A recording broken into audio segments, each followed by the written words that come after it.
Hello, everyone. How's it going? I'm here alone again, all alone. No chat, no guest, no nothing. Yeah, I'm coming at you with another recorded episode of The Forge, cause I'm a bit pressed on time this week. So yeah, the way these have been, this has released, namely She-Hulk episode 2. It interfered with a bunch of stuff that's been happening this weekend where I need to be and things that I set up before. So I record this in the free time that I had. So you will see this with your eyes and hear it with your ears in the very near future of me speaking these words. I hope, unless something happens, you know.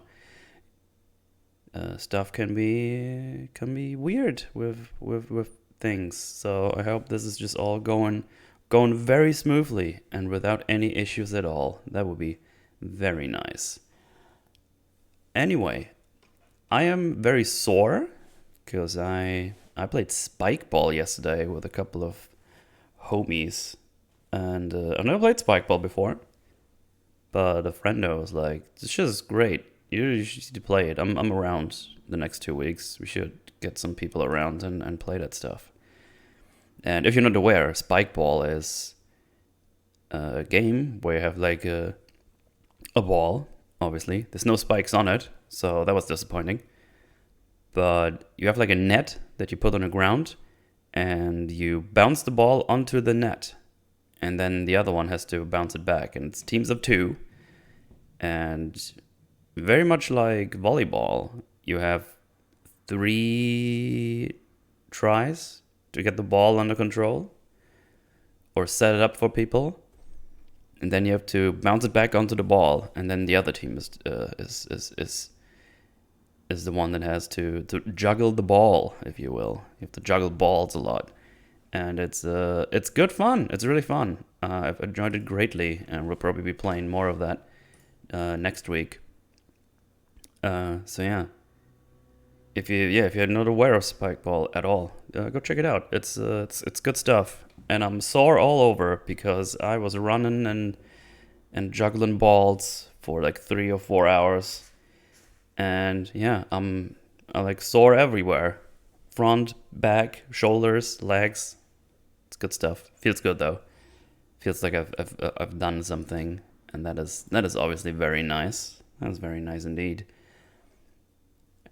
So yeah, what's been going on? I mean, I've been streaming a bunch of Cult of the Lamb over on the Twitch, where I activated the Twitch integration as well, so people could enter raffles, and if you win the raffle, you become one of the followers of the cult, and then you get to do all kinds of stuff.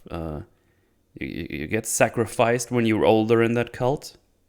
It's a good time. As soon as someone turns old in that cult, you get either sacrificed, you get ascended, or if we get 2 of the people or the followers that are old, you can make them fight each other. It's great. They go in the fighting pit, they beat each other up, and then you can say mercy or death. We always pick death, and the winner gets to be sacrificed. It's a great time over there. And the way I set up my doctrines, I just get bonuses every single time I do any of this. It's good stuff. It's good stuff. I think I'm almost done with the game, because I have everything unlocked building wise. So now all devotion that you normally get as a level up just turned into gold. So I'm basically having an unlimited gold printing farm in my cult, because I built a lot of things that give you devotion, and all this devotion is turned into gold. So every time I come back to the base, I just get like 200 gold immediately, probably more. So yeah, it's been good fun. I think I have to finish one last area, and then it's final boss time, I think. So I assume the next stream I do will be the finish.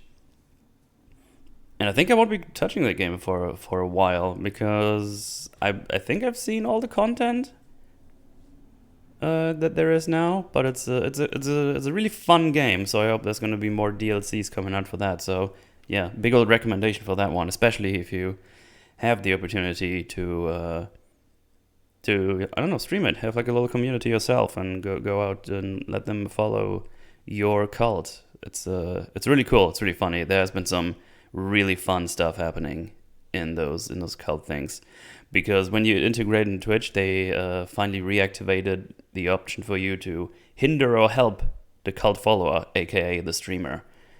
And yeah, Twitch has killed 2 of their own so far, because they can vote to kill someone. They don't know who, but they just killed someone of their own, which is really funny.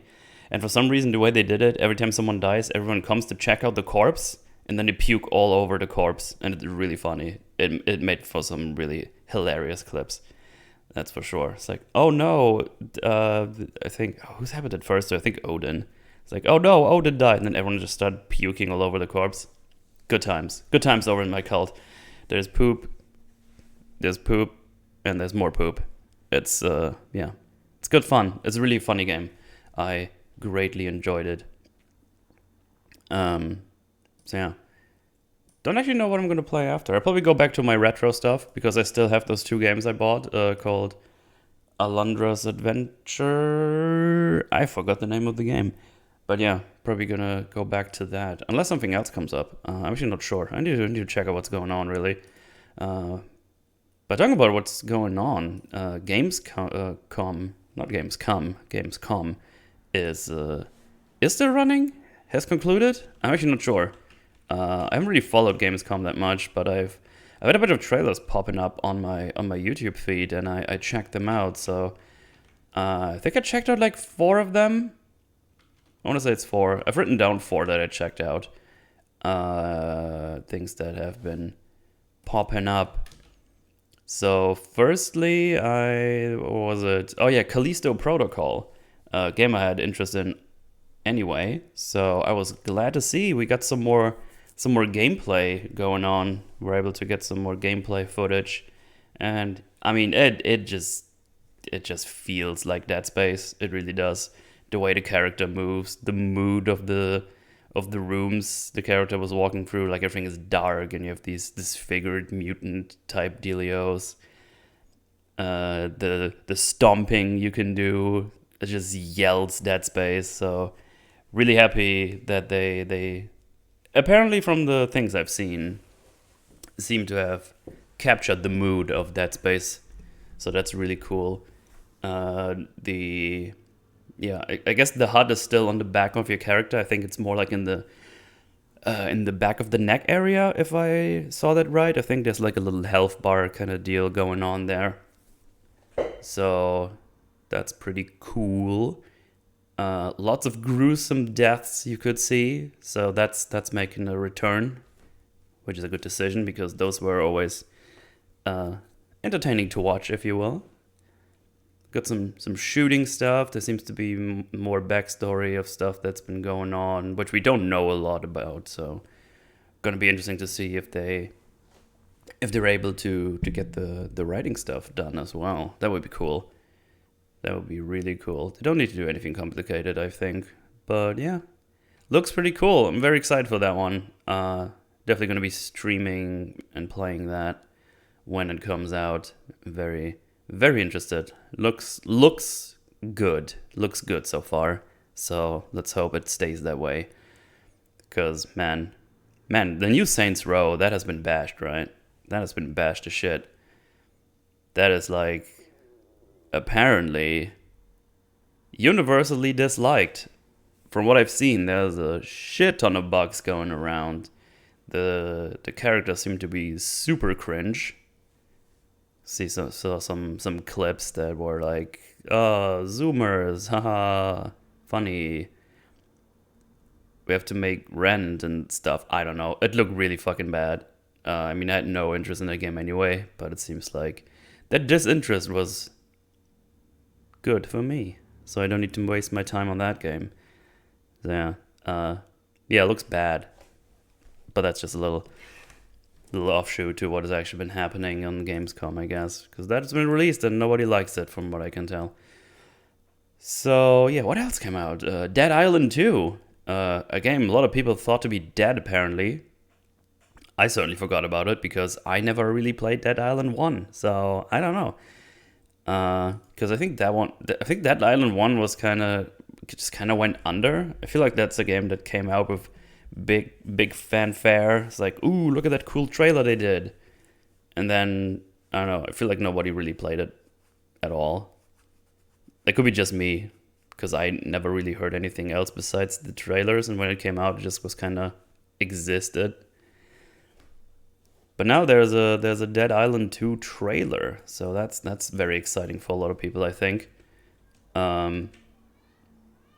Yeah, I mean, it looks like just a pretty normal zombie shooter kind of dealio. I'm guessing there's going to be some kind of story because you saw some characters running around. You had some dialogue things going on, so it's not going to be like a Left 4 Dead kind of deal. It seems like there's going to be some kind of story going on. Maybe I don't know if it's going to be open world or if it's going to be levels. It didn't strike me as it's being open world, but I could be wrong, obviously. I don't know. It could be cool, just as a fun little zombie shooting experience, I guess. Don't really have a lot of thoughts about that. Just look kind of like zombies shooting. You can dropkick zombies. That's always a plus. I like dropkicking things in games, especially if the ragdolls are good, because that is fun. But that's basically all the thoughts I have on it. I mean, I'm not super hyped for that one, but that's just one of the trailers I've seen. So might as well have thought I'd mention it, if you will. What else was there? Atomic Heart. So I think, at least if I was aware of it, I forgot about it, but I think I wasn't aware of that game at all. I'm sure someone will correct me. It's like, Metal Wedge the stream 15 years ago. It's like, I'm sorry, I forgot about it, okay? Don't be mad at me. But yeah, that game looked pretty cool. That looked pretty cool. Give me a little bit of BioShock vibes. Because the character you control seems to have some kind of augmentations going on, where you can use like telekinesis and freezing abilities and stuff. Actually, the game might be from BioShock makers. I actually don't know. I didn't check. I just saw the trailer and just thought I'd talk about it. And I thought it looked pretty neat. The visuals look pretty neat. There's like a lot of robot-y stuff going on. Yeah, I don't know. It seems to be in like a utopian Russia or something, if I get the correct vibe of that. And there was an emphasis on these two lady-looking robots that had no face, but were kinda, I don't know, doing a dance, and one of them had like a unicorn horn that manifested off the face and sliced open the belly of the other one. And then they produced like two things that looked like keys. Yeah. Absolutely no clue what's gonna happen in that game. But it looked very interesting, visually at least. And yeah, just some FPS stuff that could be cool. I don't know if it's gonna be more of a horror vibe again. Again, in like Callisto Protocol, because we talked about horror just now. Because Callisto Protocol is going to have a bunch of horror elements, I would assume, as far as I could tell. Atomic Heart, yeah, I mean, looks pretty cool. I'm going to have a look-see at that. Apparently there's more trailers that I wasn't even aware about, so I might go check those out. But I like the music choice was pretty good. I like that. You could see when you strike those robots, there's like dents in them, I think, or at least like slashes. I don't know how far they're gonna go with that, but that's quite ambitious, maybe, depending on how far they take it. Yeah, it could be a fun little FPS. I don't know what the story's gonna be. I think in the trailer somewhere it says like, oh, it's not like it's Utopia. It's not what you think it is. So yeah, you probably have to do like figuring out a little riddle or something. It's like, ooh, what's actually going on? We'll see. And obviously your character is like augmented with stuff, so yeah, we'll see. Could be fun. Looks interesting. Looks interesting for sure. And then the last one I remember watching, or written down here in my little notepad, is Lies of P. That's a game I've seen a while ago, when they put a teaser trailer out for it a couple of months ago, and I was already like, "Ooh, that gives me big old Bloodborne vibes. Please give it to me now. It looks really cool." And now we got another trailer with a little bit of gameplay as well, and the gameplay looks very good. Looks very good. I hope it translates to actual controls and stuff when you actually get it. But yeah, very much looking forward to that one. Everything that gives me Bloodborne vibes and gives me give me a Bloodborne light or something. I need it. I'm actually almost ready to play Bloodborne again. I feel like I'm at that point of the cycle again where like, ooh, I want Bloodborne again. I want to play it. And then I'm going to be complaining about the FPS, and I'm going to be complaining about the flumpy bosses, and then I'm going to fight Cause, and it's like, oh, Cause is so awesome. I fucking love that fight. Or Orphan of Cause, I should say. And then I'll play it for a week, and it's like, okay, that's good for now. And then I'll be coming back in months to come and play it again and again and again. I just really love Bloodborne. Bloodborne has like this place in my heart. It's like, I like this game a lot. It's really cool. It's really, really cool. And we need more of those games. And Lies of P seems to be the closest we'll be getting something like this in the at least in my mind. Yeah, lots of visuals just scream Bloodborne. Yeah, very much looking forward to that. Go check that trailer out for sure. It's good stuff. It looks like it's gonna be good stuff, and I'm very much looking forward to check that out when it comes out. But yeah, that's my little inter. I don't know what word I was looking for with inter, but this is like my little summary of the things I've seen of the Gamescom trailers. But yeah, I guess it's time to talk about what I'm actually here for. The main event, if you will. She-Hulk episode 2. Oh my. I don't even know what's happening right now. So, She-Hulk will have 10 episodes. The first episode had a runtime for what was it? 35-ish minutes. So we had like 30 minutes of actual episode, I think, if I'm remembering correctly. But yeah, it wasn't very long. Like it wasn't like an hour pilot or something. So this episode, and I don't know what happened.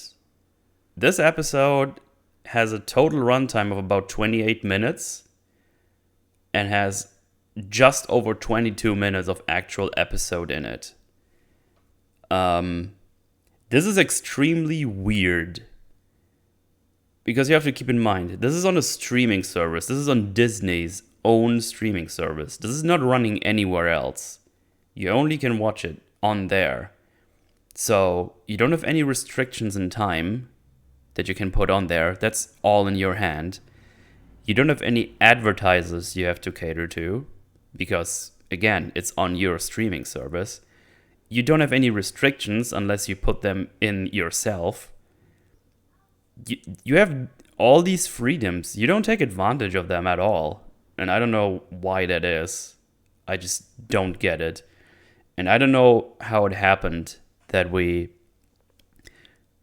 have this completely new character that we just introduced, only giving 22 minutes of an episode that feels so incredibly disjointed and rushed and it's just because what happens in this episode I can put together for you in just a couple of seconds. Actually, it's just gonna be because it's like Oh, she gets fired, talks to her family, gets rehired, finds out she has to be She-Hulk during her. Sorry about that. While she's in the new firm and during court cases, she has to represent Abomination, talks to Abomination, then talks to Bruce, who we then see is going off to his own little adventure somewhere in space. She takes the job, and then finds out Abomination has been fighting during Shang-Chi. This is all that happens in 22 minutes. This is 1, 2, 3, 4, 5, 6, 7. This is like 8 things that all could have used more time, but we don't get that. It's incredibly weird. But yeah, I don't know. We have all these. You build your own network, your own streaming network, or streaming service rather, and you don't take advantage of it. I don't understand. There's a reason why all the comedians that are deemed too spicy for everywhere else go to Netflix, because Netflix actually lets them put out their comedy specials, which is interesting to think about, because Netflix doesn't have to cater to any advertisers as well. This is why, like, I don't know, Tom Segura, Dave Chappelle, Ricky Gervais and stuff, they could go to Netflix and put their stuff on there, because they're mostly pretty lenient with that kind of stuff. And Netflix puts out all kinds of shit, so they're definitely taking more advantage of their streaming service than Disney does. She-Hulk episode 2 being proof of that, being only 22-ish minutes long. It's really weird. It's really, really weird. But yeah, that's basically what's going on. Obviously, the episode starts with a previously on, and we get just the little a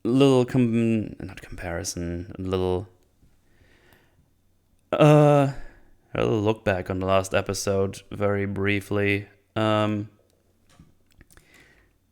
yeah, we start with some news reports where it's like, oh, this Titania, she's been going in, and they call her a new superhero and get to know that she's Jennifer Walters, and then they have a weird eyewitness and the dialogue is so dumb. It's like, hey, this is like this chick, and she turns to Hulk. She's like a chick Hulk, and then reporter says, a She-Hulk, and the guy looks at the camera and says like, exactly. I was like, oh, okay. So basically, the masses have decided for her that she's now called She-Hulk, which she is very annoyed by, as we learn throughout the episodes. Also, very interesting. Apparently, Titania is a super influencer. Look at this. They don't mention this from the reporters, but they put it in like these, I don't know, crawl texts or like little texts below the headlines, or as the headlines, like, super influencer causes panic. I was like, okay, so she's known an influencer and she just randomly bursts into courtrooms? Why?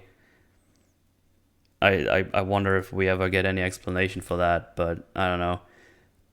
Yeah, apparently Titania is a super influencer, and they also got a little thing from her lawyers, that say, Titania's lawyers say entire incident was an unfortunate misunderstanding and the result of an extreme case of low blood sugar. Okay, I guess that's just supposed to be funny, but I don't know. I just found it interesting that they put it there. It's weird. So yeah, apparently she's now collectively known as She-Hulk. This is apparently the origin of her name. People just decided for her, and she's annoyed by that. I guess people do decide, like the masses do sometimes decide the character. I don't know. It just seems weird the way they showed it to us. Like, oh, like a She-Hulk. It's like, exactly. It's just incredibly weird the way they put it. I don't know. So I say they, as in Nikki and Jen, go to a bar.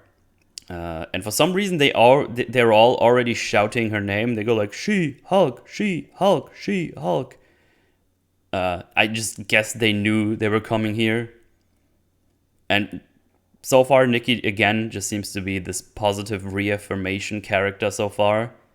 I hope in time we get some more of her, but we don't get anything more from her in this episode. She's just friend character who's like always positive. And he's like, hey, go turn into She-Hulk because that's what they want. So, oh, okay. So she does, and they go inside. And, yeah, everyone's just yelling. Goes like, She-Hulk, She-Hulk, She-Hulk. And then she says, oh, that name is dumb because she can't even exist without being a derivative of the Hulk. It's like, just fuck off, just really. Of course people are gonna call you something Hulk. You're green, turn into a monster, and then you're in the same family. That's just how it works. That's just how names work. This works, not names. And then Nikki says, oh, Hulk is a dumb name as well. I was like, okay. I guess. Then the other lawyer guy appears, Dennis the Menace. And it's like, oh, that's so unfair to debut superpowers to stir up publicity. And it's like, how did you get those powers anyway? And he says that while being completely unimpressed with her being a Hulk, apparently. He's like, oh, it's just Jennifer Walters, I guess. And then she says, oh, I don't really want to talk about it, whatever. And then Nikki comes back with drinks. It's like, oh, take a lap, Dennis. And he's like, oh, there's a hot chick over there. I'm going to talk to her. And then he leaves.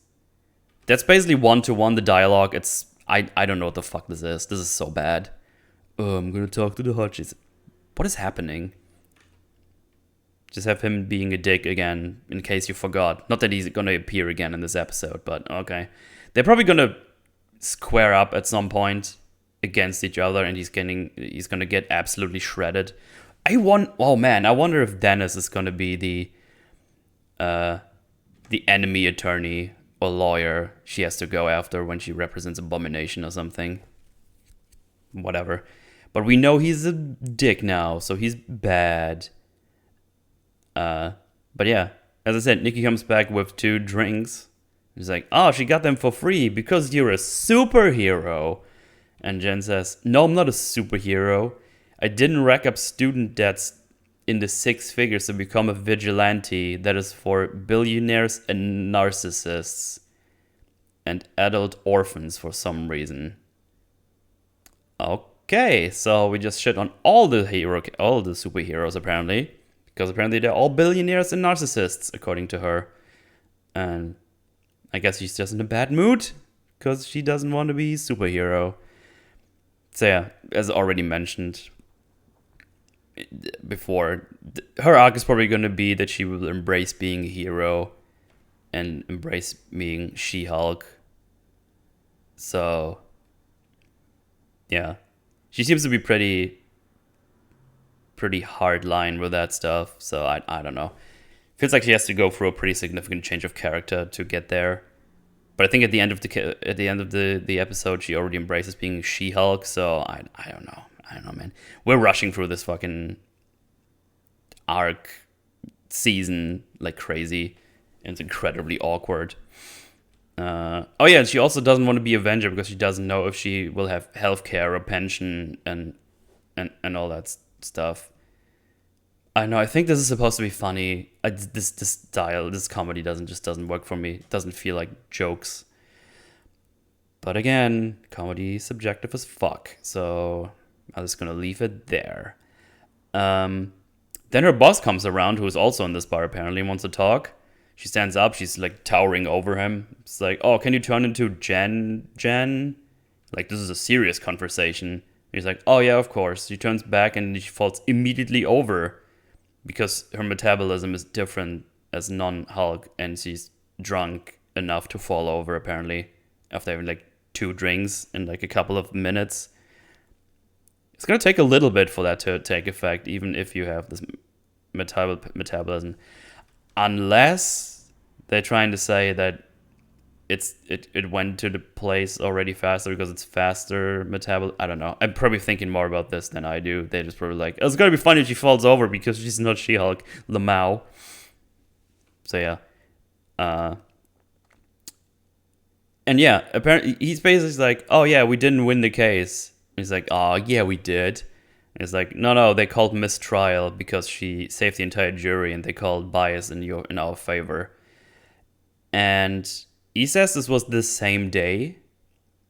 So they're trying to tell us they finished the trial after Titania crushed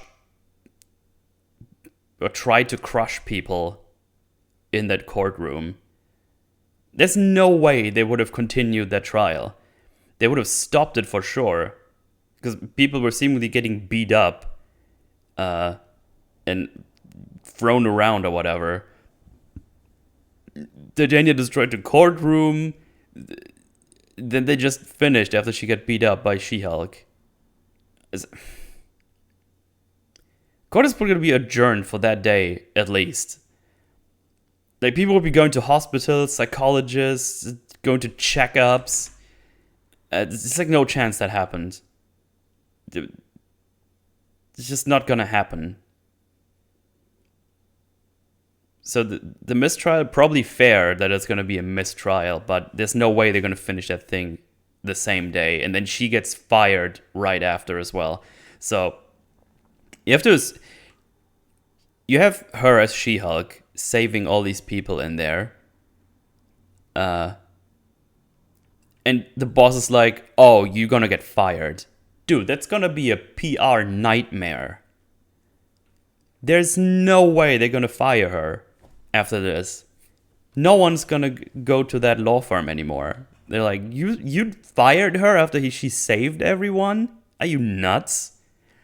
Considering how popular she is the same day already when she goes to the bar and go like, She-Hulk, She-Hulk. And then they hear she got fired. It's like, come on, man. There's no way. There's no way. But the guy says, oh, liability to DA's office, so you're fired. Oh, okay. So yeah, this is already absolute madness. What's going on here? Yeah, absolute craziness. Let's have a look-see here. I feel like I forgot something from the way this whole thing like goes on. Yeah. Yeah, as I said, just firing someone who just saved the whole courtroom, and then you just fire her. Like, oh wow, okay. And here's the thing: the next couple of scenes is like a montage of her trying to get a job, and she's just getting refused by everyone, which is absolute dog shit. There's no way she's gonna get scooped up like the same hour people figure out she's been fired. Imagine you have the chance to get someone hired that has been fired while the other company is getting a shitstorm for firing her after saving all these people, and then all these people go like, no, you're just too much of a sideshow, we can't do that. Fucking bullshit. And we learn here very quickly, because this episode just races to the finish line. We heard that Holiday. Damn, I don't think it was Holiday. It was something as I feel like Holiday is not right. Holiday. Where is it? I've written it down here somewhere. Oh no, I missed. This is a professional stream, by the way.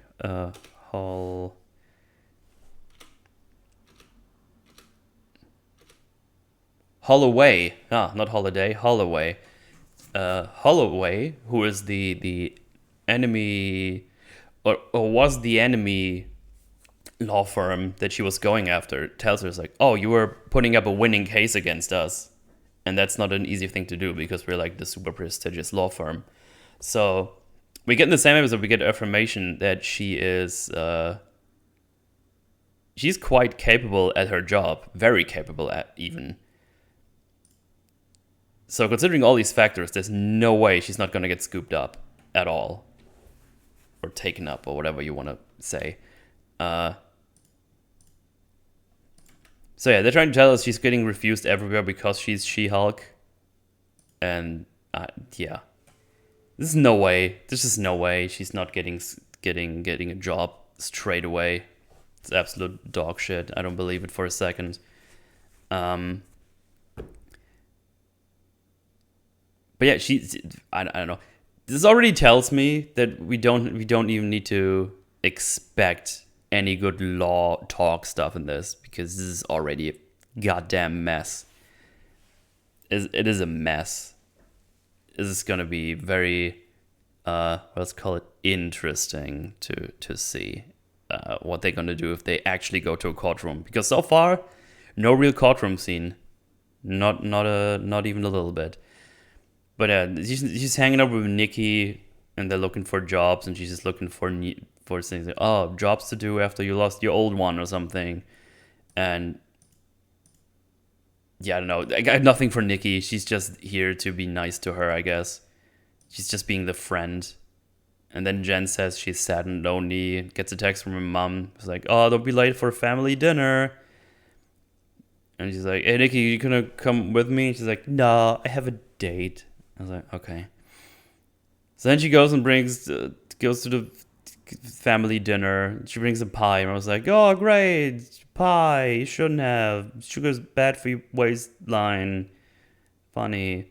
And then her dad is like, oh, don't you worry. I told everyone you have been fired, so it won't be awkward at all. No one is even going to bring it up. Both of these things are going to happen. It's going to be awkward, and someone's going to bring it up. And that's exactly what happens. They go into a room where everyone is chilling, and then Chad, who's I don't actually know if she's like the brother or something. I don't really know. It's like, oh, you've been fired. And I was like, wow, we did the obvious thing immediately. And he's like supposed to be this dumbass. It's like, you told me to bring it up. It's like, I told you to not bring it up. And then it obviously becomes awkward because the same guy is like, hey, I've been promoted to manager, yay. And then was like, ooh, employed and promoted. Oh, that's great. And then they all ask her these dumbass superhero related things. Like she knows these. Like, I think the dad asked, oh, what happens to Hawkeye's arrows? Are these arrows just lying around? They're hazards when they're just lying around. People get hurt and stuff. It's like, Jesus Christ, so horrible. It's so horrible. I hated it. And then the dad finally takes her away alone. It's like, hey, how you doing? It's like, oh, you're actually not asking. And it's like, oh, I'm okay. It's like, oh, you're really okay? It's like, no, not really, but I'm okay with not being okay. And she goes on. It's like, oh, I didn't want it to come out like this in front of the whole world, but it is a weight off, but also a big weight on me. So you get a little setup that she's like struggling with actually being She-Hulk, but also it's kind of nice that she doesn't have to hide it anymore. And even thinks about, oh, maybe I should have not helped them, and then everything would be still all right. And the dad is like, oh, don't worry, you're still standing, and you just keep moving on. Which is also said with very bad ADR, partly. Like the thing, you keep moving on, is like shot from behind, and you can see that the movement from his face and cheeks that you can see doesn't add up with what he says, so that's a little ADR-tism going on. Yeah. By the way, we're halfway through actual episode already, and there's not a lot to talk about. It's just we're just racing through these things because now we're just like, oh, she's at a low point, but then she goes to a bar and it's like, hey, I'm Holloway. What's going on? He's just chilling alone at the bar, and the bar is like, "Hey, you want another one, Jen?" It's like, "No, I'm balling on a budget right now." And he's like, "Yeah, I got you, no problem." I mean, to be fair, I like that the dad actually takes her by the side and just checking on his daughter if she's doing all right. So that's kind of nice. That's nice. He's not just being a complete dumbass about it. Um, so yeah, she chills at the bar, and then the guy from the enemy team of the trial that she got in the last episode, or did in the last episode, comes up to her. She's here at the bar again. Like, her boss was at that bar. Now this guy is at the bar. Those people are just here all the time. Feels very convenient already. So yeah, she's like, "Hey, I want to offer you a job as a head of the division." And yeah, this is Holloway, as I mentioned earlier.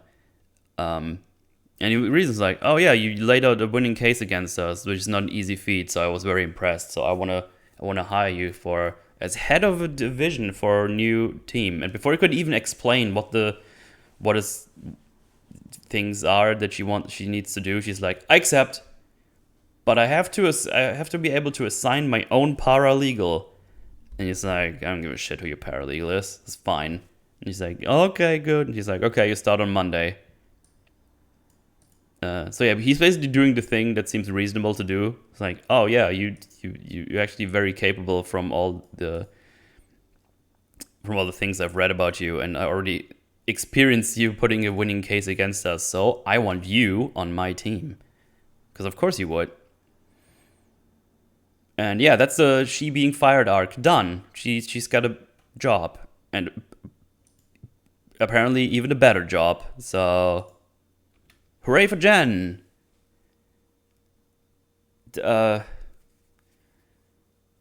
Yeah, she's got a job now. And now we cut to Monday right after the bar. She gets to the building, and she gets greeted by Holloway. And he's like, "Hey, happy to have you." So she finds out now that she's becoming the head of the division of superhumans. So apparently, more and more superhumans are coming out of the woodwork, as he puts it. And now they're the first law firm to start a superhuman law division.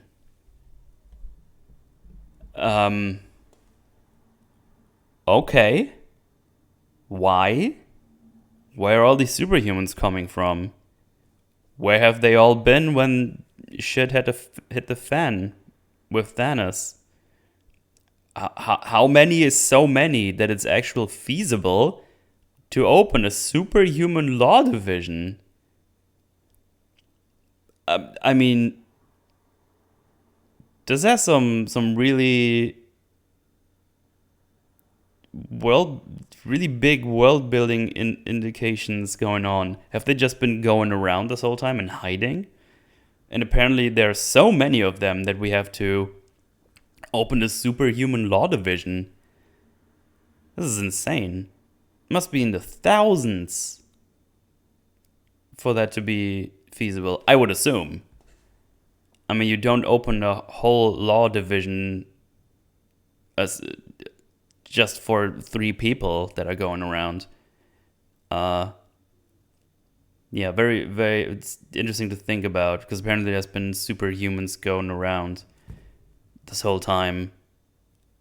And I talked about it with Fringy before. It's like an interesting thing, an interesting premise, a thing. It's an interesting thing. It could be everything. Metal, get your shit together. Interesting premise, like a superhuman guy claims self-defense, but that guy is superhuman. What can we do with that? Like, oh yeah, it was self-defense, but maybe because you're superhuman, nothing would have happened to you with whatever happened. Like, you got attacked first, but you're superhuman, so you don't even feel anything. But then you fight back, and it's in self-defense technically. But is it exaggerated self-defense then? Because you're superhuman and you punched him once and his head flew off? So there's things you can do. And you know what? You would assume the show would be like, oh, okay, we have this law division firm. Let's go start with some small fish, if you will. Let's make some stuff like that. Just try to figure it out, you know? But we immediately get thrown into this abomination case where we get to very soon.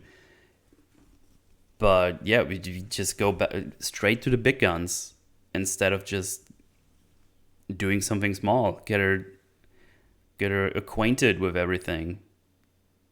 Show us how she works. We don't know anything about her work. We just know that she seems to be quite capable in her job, but we don't know how she works. We don't know what her practices are. What are her exact ideals? I mean, I would compare it to Daredevil, but I unfortunately don't know anything about Daredevil. But I heard that the Daredevil scenes in court were like excellent, were really, really good. So, yeah, I feel we haven't gotten anything on Jen as a character yet. It's, we just, maybe we get some in future episodes, but we know she seems to be good at her things. She has a good reputation, from what I can tell. She's probably has a very good resume. And she wants to be a lawyer. But I don't think we haven't gotten nearly enough on her as a character to really care about what she does.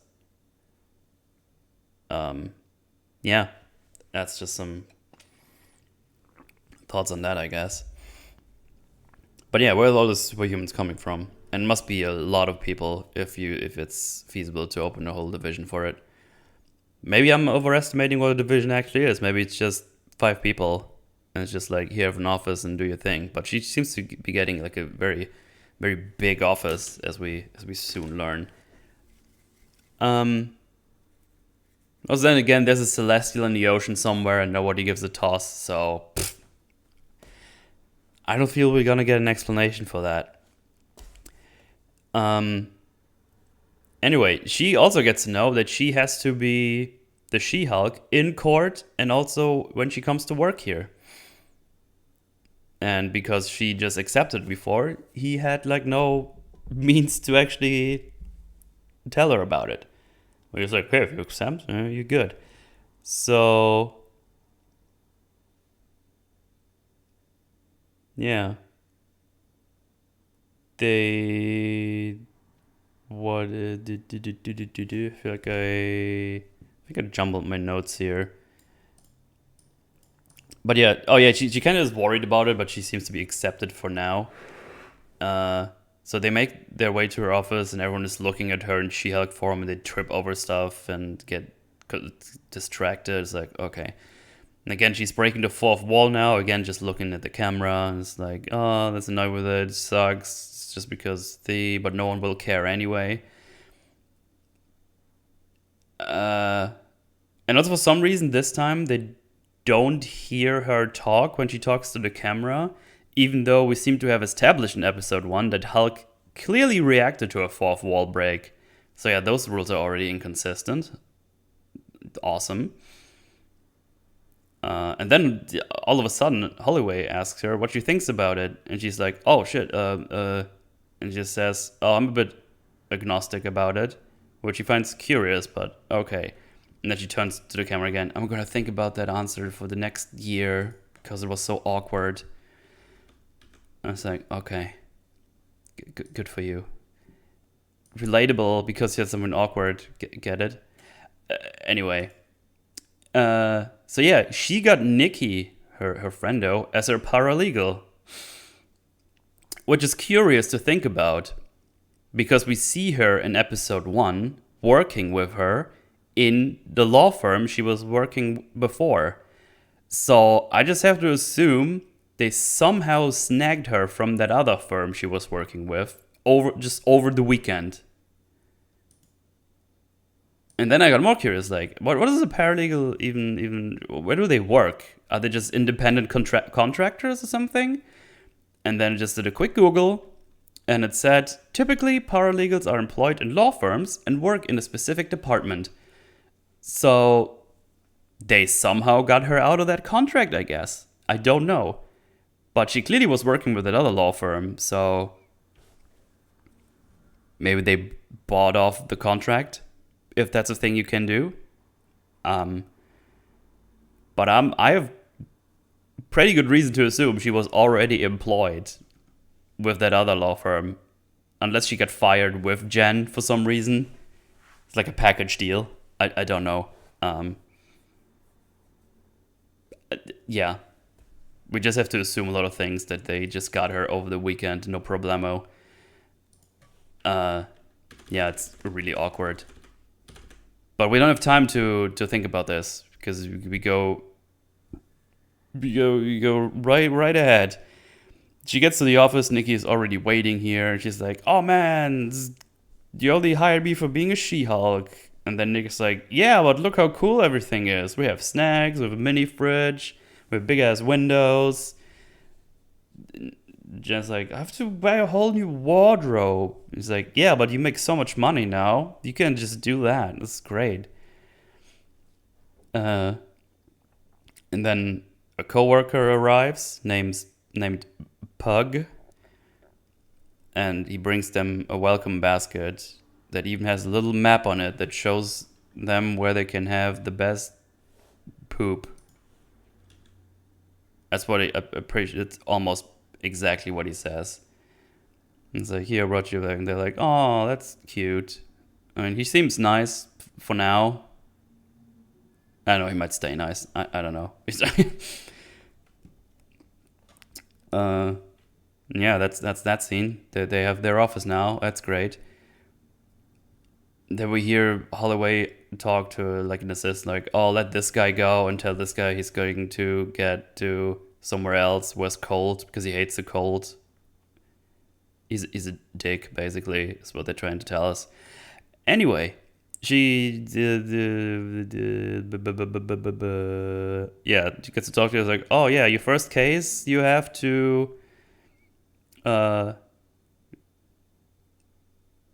take on Abomination as a client. And he's like, no, we can't do that. That's a huge conflict of interest. Like, he just kind of tried to kill Bruce, my cousin. And he's like, oh yeah, that's quite all right. He's fine with that. He signed a conflict waiver, and he really wants you to represent him. And he's like, I'm not really comfortable with this. So I would let you take any other case that you have. And Holloway's just like, well, if you don't want to do it, you don't have a job here. So you should maybe at least meet with the client before deciding that. And I was like, yeah, I guess that's fair.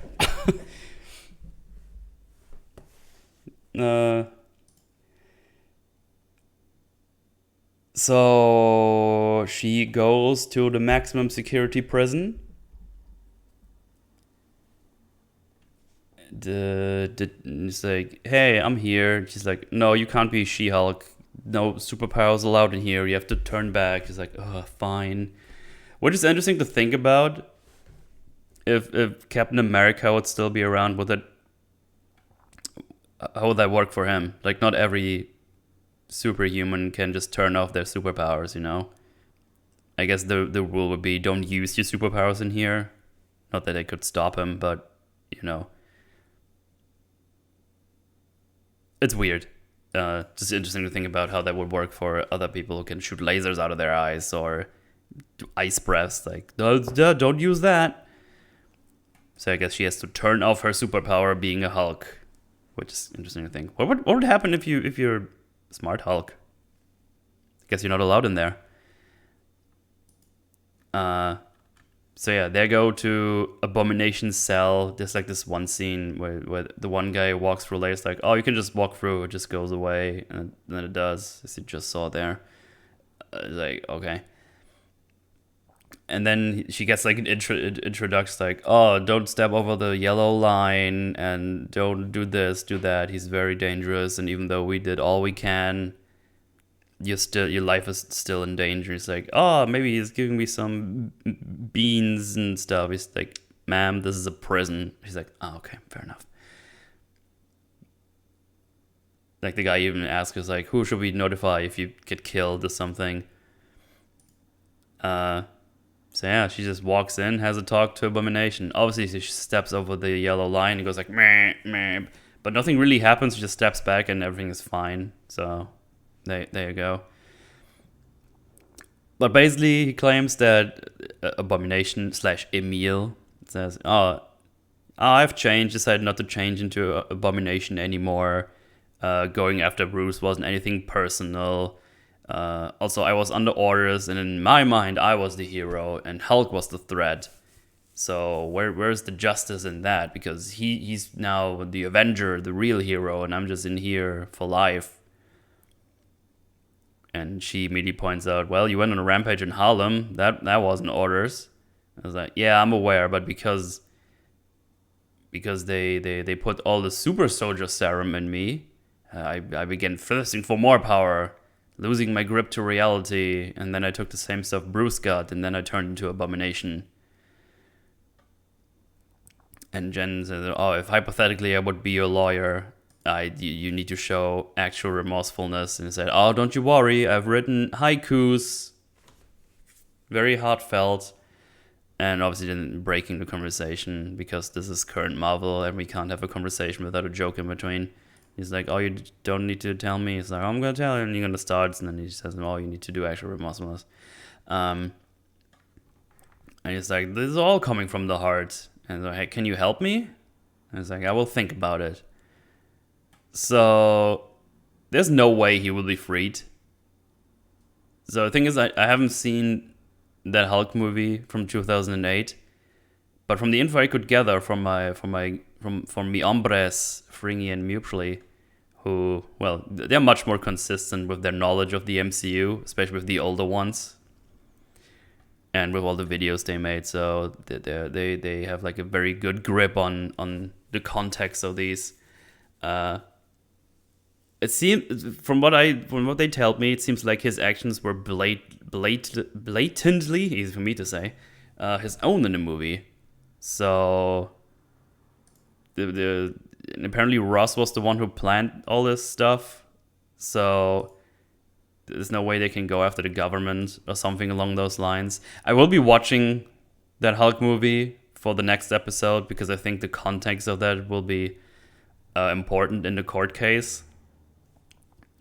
And I just need the information to make a real statement on this. But from what I can tell, seems to be bullshit. So yeah, he might just be lying and talking bullshit. I have to see how that turns out. But yeah, I don't know. He probably went into prison for life anyways without parole. So if we would actually take courtroom stuff in consideration, but it's easier to ignore it, I guess, as Fringy puts it. It's easier to ignore. But yeah, it doesn't seem very feasible that he will be going out, and maybe he's just talking bullshit. I don't know. Again, I feel like we should have just have some small cases in like the next episode, maybe. Or actually in this episode. Make this episode a normal length episode. And give us something small. Let her go through some cases. And then, after like an episode or two, when we have like a concept of what she has to do and what the complications might be by having to represent someone with superpowers. Yeah, full stop. To see what she has to do, what complications she has to go through with these kinds of scenarios. Because you have to keep in mind, it's not like she's super experienced in being a superhero or a superhuman. Apparently, it's been months since she's been the She-Hulk even, because she can just turn back and forth like she wants to. And she wasn't in any scenarios where she had to do stuff. She only punched this one Titania, and it's like, okay, there we go. it's not like she has all these experiences being a superhero and might be able to even put themselves into their scenario where she might has to do self-defense, but she's superhero and has like to weigh out what would be the right thing. So yeah, we would need some more context for that. Because as far as I'm concerned, she's still a normal human. She still has the normal human mindset, but just happens to be able to turn into Hulk, or She-Hulk rather. Yeah. She says in the episode somewhere that she's obviously qualified. And maybe from a legal perspective, I believe that for sure, because she seems to be very knowledgeable in all that stuff. But from a superhero perspective, superhuman perspective, no. I don't think she has any kind of competence, because she just hasn't done any superhuman stuff. She hasn't been turning into the She-Hulk at all. So yeah, I don't know. That just didn't check out. Gonna be interesting to see how that turns out, but we're walking on very thin ice here. So yeah, we already in the last couple of scenes here, she calls Bruce and is like, "Hey, this is all this abomination stuff. He seems to be cool. She seems to be a pretty good case. He seems like he's actually remorseful." And then we get to hear that Bruce actually received letters from him a few years back and a very nice haiku. And he says, "Oh, we put things behind us, so you can take the job. It's all cool." Also sounds like you already decided anyways, but yeah, I guess I appreciate you do this. And he's like, "Hey, are you coming to LA anytime soon?" And he's like, "Probably not. I have my own thing to take care of." And we see he's in this, is it Krell? I always forget how to pronounce them. I think it's Krell. Correct me in the comments and tell me how dumb I am. It's like the people from the Thor Ragnarok planet where he was on, if I'm remembering correctly. And he's off to space, doing his own little adventure. And people saying this might tease World War Hulk or something along those lines.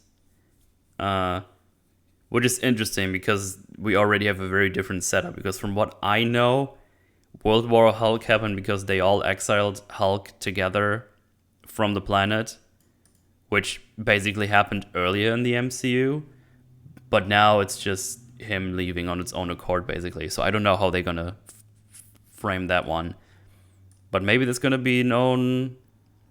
It's so awkward to think about, because maybe we finally get a Hulk movie, but it seems like it's way too late. It doesn't think it is way too late. It doesn't feel like it. It is way too late. Because all the interesting things that happened through the first couple of phases of MCU, we didn't explore that at all, and I feel like we never will. That just happened. That's in the past. We don't care about that anymore. We're gonna do something else. So yeah, I don't know what this is gonna be. I don't know how they're gonna put World War Hulk like that. Maybe he's gonna get, I don't know, talked into it. I don't know. I have absolutely no clue. Anyway, she calls Holloway. It's like, "Hey, I'll take the job." He's like, "Oh, that's good to hear. It's good stuff. Hey, go watch the news, by the way." And then we see that Abomination has been in some underground fight club. So I didn't watch Shang-Chi, so I wasn't aware of this at all. But I had a quick look-see. But yeah, this is like a small scene during Shang-Chi, apparently. Which means it was pretty recent. And Wong has been getting him out of there, apparently, because he goes into the cell and out with Wong. So yeah, I might have to have a closer look at that one. But yeah, that's definitely a problem in a legal sense, for sure. But hey, at least they acknowledge it happened, so that's a step forward. That's a good job. But yeah, someone filmed that in that underground thing, and that's the episode. We're already done. We rushed through this episode. Yeah. She goes to the bar. Everyone likes her. She gets fired. Talks to her family. Gets rehired in the same night when she was to the family. Finds out she has to be She-Hulk and represent Abomination. Talks to Abomination. Talks to Bruce, where we get to know he's off to his own adventure. She takes the job. Finds out Abomination has been fighting. As far as I could know, this probably happened all in a span of like 4 days. If I assume everything that we saw happened on a Friday, not on a Friday, maybe I don't know. She gets fired, I don't know, on a Thursday. It's just me talking out of my ass. I have absolutely no clue. Because again, no sense of time in these episodes. It feels super disjointed. And court case happens. She gets fired, which is both on the same day. Then we get X amount of time where she tries to get jobs. So there might be weeks in between, actually, because you don't have like all these job applications, because you rarely have like 2 job interviews on the same day. I think I wouldn't do that personally. Seems to be hard to do. You can do it, obviously, but you definitely don't do 4. So if he's super generous, that's like 2 days. And then she gets rehired. Oh, sorry about that. Like on the next day in the bar, and then it's like you start Monday, so it kind of sounds like it's the weekend. And then she talks to Abomination, which might be another day in between. I don't know. I don't have a sense of time. This could have happened in a couple of days, but could also have happened in a couple of weeks. Maybe even 2 months. I don't know. I legit have no idea. I don't know why Disney has like this problem showing us how much time has passed. It's, I don't know, really weird. But yeah, that's all that happened. 22 minutes. I talked about how they're not taking advantage of their things. I need to stop saying things. Of their platform at all. I talked about this. It's weird. I wonder how long the next episode's going to be. Maybe it's going to be 30 minutes again. I don't know. But this was a very, very short episode, and we only have 8 episodes left. I wonder if next episode is going to be the Abomination case again. Maybe they talk again some more. I mean, Hulk is gone now. So I think we got all of Hulk now. Because he's probably not going to be back for a while. Maybe he's going to be back at the end of the season. Maybe not. Could be that he's gone for a long, long time. Whatever he's up to. We shall see. I don't think we're going to get any characterizations for Nikki anymore. She's probably just going to be the friend. Who's going to be positive reaffirmation. Again, it's just, it feels like they don't do any research on the basic level. Because I already feel like the couple of minutes of research I did was more than they even tried. It's like, oh, let me try to get a little grasp of how this legal thing works. And legal stuff can be super damn complicated. It can also be pretty straightforward, but it can be very complicated. And then if you put superhuman strength into that equation, things get really complicated. So it would have been really, really nice to see her do some small jobs here and there. But I don't think we were going to get that. Maybe we do. I'd be for it, for sure. But yeah, that's She-Hulk episode 2. It's